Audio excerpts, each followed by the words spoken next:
यो WhatsApp guys स्वागत छ तपाईहरुलाई हाम्रो आजको युट्युबको नयाँ भिडियोमा। र आज हामी केही समयपछि फेरि एउटा युट्युबमा चाहिँ कार्डस्ट्रीको ट्युटोरियल लिएर चाहिँ म आइसकेको छु है।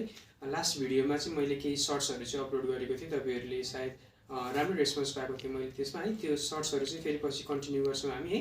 तर आज चाहिँ मैले तपाईहरुलाई लिएर आएको छु रिफल फ्यानको चाहिँ ट्युटोरियल। मलाई पहिलाले धेरै रिक्वेस्ट आएको थियो है, एउटा रिफल फ्यानको मैले सानो सर्ट भिडियो चाहिँ अपलोड गरेको थिएँ। ट्युटोरियलको लागि चाहिँ मलाई धेरै अपिल गर्नुभएको थियो। तर आज म फाइनली रिफल फ्यान चाहिँ लिएर आइसकेको छु। यो सिक्नुभन्दा अगाडि म के भनिदिन्छु भने अलिकति गाह्रो मुभ छ है, तपाईहरुलाई सजिलो लाग्न सक्छ हेर्दाखेरि, तर बट एकदम अलिकति गाह्रै छ है। मलाई पनि केही महिना एक महिना जति तपाईहरुलाई नर्मली एकदम मास्टरी गर्न चाहिँ लाग्न सक्छ। त्यसपछि जुन छ तपाईले कन्टिन्युअसली प्र्याक्टिस गरेर चाहिँ यसको फ्लो चाहिँ बढाउन सक्नुहुन्छ। अब ढिला नगरिकन हामी सिधै जान्छौँ ट्युटोरियलतर्फ। अब यो गर्नलाई चाहिँ तपाईहरुले हामीले सबभन्दा पहिला ड्रिबल सिक्नुपर्छ है। तपाईहरुले ड्रिबल सिक्नु भने यो मुभ गर्न इजी हुन्छ। रिलेटेड त छैन, चाहिँ भने कार्डमा तपाईको कन्ट्रोल राम्रो गर्छ। ड्रिबलको ट्युटोरियल म कतै कमेन्ट अथवा डिस्क्रिप्सनमा हालिदिन्छु है। अब यसलाई जुन चाहिँ हामीले ड्रिबलवाला ट्याकै ड्रिबलवाला ग्रिपमा चाहिँ हामीले यसरी तीनटा औँला यहाँ यो यहाँ र यो यहाँ गरेर चाहिँ हामीले सुरु गर्छौँ है। हामीले के यस प्रकारले ग्रिप गरिसकेपछि बल्ल हाम्रो मुभ चाहिँ स्टार्ट हुन जान्छ। त्यसपछि जुन छ डिमिट्रीको चाहिँ हो यो रिफल फ्यान है। डिमिट्रीले चाहिँ तीनटा औँला यहाँ यो यहाँ यसरी चाहिँ उहाँले चाहिँ यसरी गर्न सिकाउनु भएको छ। तर म चाहिँ यसलाई अलिकति अर्कै तरिकाले, जुन तरिकाले चाहिँ मलाई सजिलो लाग्छ म तपाईहरुलाई त्यसरी पनि सिकाउनेवाला छु। यो वान सिंगल फिंगर राखेर पनि है। त्यो तपाईहरुले जुन मन लाग्छ त्यसरी चाहिँ तपाईहरुले गर्न सक्नुहुन्छ है। सो हामीले यहाँ के गर्छौँ भने तीनटा औँला यहाँनिर राख्छौँ, त्यसपछि यसलाई यहाँनिर प्लस यसलाई यहाँनिर राख्छौँ है ट्याक्कै ड्रिबल ग्रिपमा। त्यसपछि यहाँनिर हुन्छ। अब म जहिले पनि मुभ सुरु गर्ने बेलामा चाहिँ मलाई एउटा के कुराले चाहिँ कन्फ्युज बनाउँथ्यो भने म ट्युटोरियल कसरी हेर्न त हेर्थेँ, कसरी गर्ने भनेर चाहिँ मैले जान्थेँ नै। अब उनीहरूले के भन्थ्यो भने यहाँ राख्ने अनि यसरी रिफल गरिदिने भन्थ्यो। अब त्यो यसरी रिफल गरेँ तर कसरी भइरहेछ त्यो मुभ नै थाहा हुन्थेन। यहाँ भनेको टोटल काम भनेको ग्राभिटीको आउँछ है। हामीले यहाँ यसरी राखिदिन्छौँ, त्यसपछि कार्डलाई हल्का ढल्काएपछि जुन छ यहाँबाट हल्का ड्रिबल गर्दै गएपछि चाहिँ जुन छ कार्डले चाहिँ यसरी यसरी यसरी यसरी चाहिँ सेप फर्म गर्दै जान्छ, जसले गर्दाखेरि चाहिँ यो जुन छ यसरी चाहिँ यहाँ खोलिँदै जान्छ है। पछि मैले सुरुमा मैले यतिकै गर्थेँ, मुभ हुन्थेन। त्यसपछि बल्ल मैले पछि राम्रोसँग भिडियो हेरेपछि हल्का ढल्काउनु पर्ने रहेछ, जसले गर्दाखेरि चाहिँ सर्कुलर मोसनमा चाहिँ फर्म हुन्छ भनेर चाहिँ थाहा पाएँ। तीनटा औँला यहाँ हुन्छ। यो चाहिँ जुन छ हामीले टप कर्नरतिर यहाँ यसरी प्रेस गर्छौँ, त्यसपछि यहाँबाट हामीले सुरु गर्छौँ है। यहाँ यसरी हुन्छ हाम्रो। त्यसपछि जुन छ हामीले जुन चाहिँ यसलाई हल्का ढल्काइदिन्छौँ, त्यति धेरै पनि ढल्काउनु पर्दैन। धेरै ढल्काए यो जुन छ सर्कल त राम्रो हुनसक्छ, तर तपाईहरुको कार्ड चाहिँ खस्ने सम्भावना चाहिँ रहन्छ है यहाँनिर।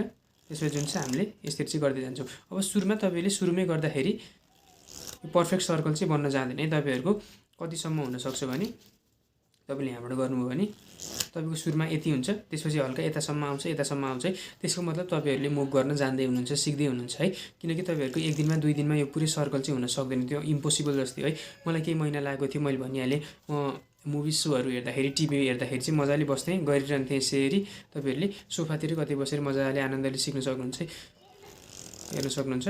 अलिकति यो जुन छ डिजाइन बिनाको यो बोर्डरलेस कार्ड छ भने चाहिँ यो मुभ अलिकति नराम्रो देखिन सक्छ, त्यही भएर तपाईहरुले फेसअप गरेर गर्न सक्नुहुन्छ है। यहाँ भयो यसरी गऱ्यो भने चाहिँ तपाईहरुको रिफल फ्यान चाहिँ राम्रो बन्न जान्छ। अब हामी बाँकी कुरा ओभर द सोल्जरबाट गर्छौँ। अब हामी ओभर द सोल्जर भ्यूबाट चाहिँ ट्युटोरियल हुन्छ। के गर्ने भने हामीले जुन छ तीनटा औँला यहाँनिर ड्रिबलको ट्याकै ड्रिबलको ग्रिपमा है, ड्रिबलको भिडियो तपाईहरुले हेर्न सक्नुहुन्छ। यहाँ यस्तै तीनटा औँला यहाँनिर यहाँ भएपछि के गर्ने भने यहाँबाट चाहिँ जुन छ हामीले कार्डलाई चाहिँ यसरी चाहिँ जुन छ रिफल गर्दै जाने। अब तपाईहरुले एकदम फास्टली गर्ने होइन, यसरी ऱ्याट यसरी हल्का बिस्तारै हल्का स्लोली यसरी रिफल गर्दै गएपछि जुन छ हाम्रो चाहिँ यो जुन सर्कल जुन छ फ्यान जुन छ एकदमै पर्फेक्ट हुन चाहिँ जान्छ है। यसले गर्दाखेरि नराम्रो देख्यो, यसलाई हामी फाल्दिन्छौँ। अर्को कुरो के भने डिमिट्रीको यो भएन। अब मैले चाहिँ कसरी गर्न चाहिँ मलाई यो म कसरी गर्न प्रिफर गर्छु भने यो यहाँनिर राख्ने एउटा यो तीनटा औँला चाहिँ जुन छ हामीले हटाइदिने। यो तीनटा औँलालाई हटाएर यसलाई मात्रै राखिदिएपछि जुन छ तीनटा औँला हटाइदिने। त्यसपछि सिंगल फिङ्गरले चाहिँ यहाँ राखेर चाहिँ यसरी चाहिँ हामीले गर्न सक्छौँ है। मैले धेरै टाइम भयो सिंगल फिङ्गरले नगरेको, मलाई हल्का गाह्रो लागिरहेको छ। यो सिंगल औँलाले गर्दाखेरि चाहिँ के हुन्छ भने है, सिंगल औँलाले गर्दाखेरि चाहिँ यो जुन छ हामीले यसरी यहाँ फ्यान बनाउँछ होइन, यो तीनटा औँलाले गर्दाखेरि चाहिँ फ्यानलाई चाहिँ यतिमै रोक्छ है। यति रोक्न चाहिँ यो सिंगल औँलाले गऱ्यो भने चाहिँ यति चाहिँ प्रिभेन्ट हुन्छ है। अब के गर्ने भने हामीले यहाँनिर यसरी गरिदिने, त्यसपछि यहाँ चाहिँ हाम्रो तीनटा औँलाले ठोकिन खोज्छ, त्यसपछि तीनटा औँलालाई हल्का माथि उठाइदिएपछि जुन छ फ्यान चाहिँ यसरी चाहिँ बन्दै जान्छ है। अब तपाईहरुले ढल्काउनेहरू पुरै यसरी पनि गर्नु परेन है। तपाईहरुले हल्का यसरी कति भने अलमोस्ट 20-30 डिग्रीसम्म टिल्ट गर्ने। त्यसपछि जुन छ यहाँनिर यसरी चाहिँ हाम्रो फ्यान चाहिँ राम्रो बन्न जान्छ है। यसको लागि तपाईहरुको डेक भनेको चाहिँ अपवर्ड बेन्ड हुनुपर्छ, यसरी माथिपट्टि फर्केको हुनुपर्छ।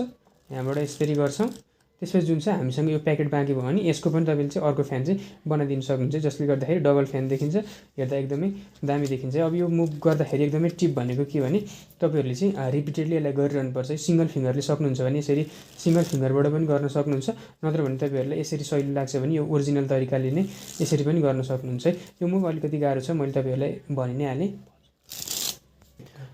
अर्को कुरो के भने यो मुभ चाहिँ आफै हो गर्छ है, तपाईँहरूले यसरी ड्रिबल मात्रै गरिदिनुपर्छ। त्यसपछि हल्का यति तपाईँले डिरेक्सन दिएपछि यो फ्यान चाहिँ आफै बन्न जान्छ। यो फ्यान एकदमै राम्रो बन्छ है। अझ मैले राम्ररी यहाँ गर्न सकिनँ, अलिकति अपवर्ड बेन्ड भएको डेकले चाहिँ तपाईँहरूले यसरी राखेर चाहिँ गर्न सक्नुहुन्छ। तपाईँहरूले अलिकति नयाँ डेक भयो भने चाहिँ यो फ्यान एकदमै नेक्स्ट लेभल चाहिँ बन्नेवाला छ है। तपाईँहरूले टक्क बसेर चाहिँ कतै भनौँ न क्लासतिर कतै बसेर चाहिँ आफ्नो साथीहरूलाई इम्प्रेस गर्न सक्नुहुन्छ है। हेर्दैमा कस्तो एट्र्याक्टिभ देखिन्छ, तपाईँहरूले म्याजिकहरू देखाउँदै हुनुहुन्छ, कार्डहरू डिस्प्ले गर्नु पऱ्यो भने नि हेर्नुहोस् है, त्यो सबै कार्डहरू फरक फरक छ भनेर चाहिँ तपाईँहरूले यसरी डिस्प्ले गर्न सक्नुहुन्छ, जसले गर्दाखेरि कति कुल देखिन्छ है। सो यही नै हो आजको हाम्रो रिफल फ्यानको भिडियो। मैले सायद सबै एङ्गलहरू चाहिँ कभर गरेर सबै इम्पोर्टेन्ट कुराहरू चाहिँ मैले भनिसकेको छु। तपाईँहरूलाई केही छुटेको जस्तो लाग्छ तपाईँहरूले बुझ्न सक्नुभयो भने कमेन्ट सेक्सनमा भन्नुहोस्, म यसको ट्रबल सुटिङ पार्ट चाहिँ छिटै लिएर आउनेछु। Thank you.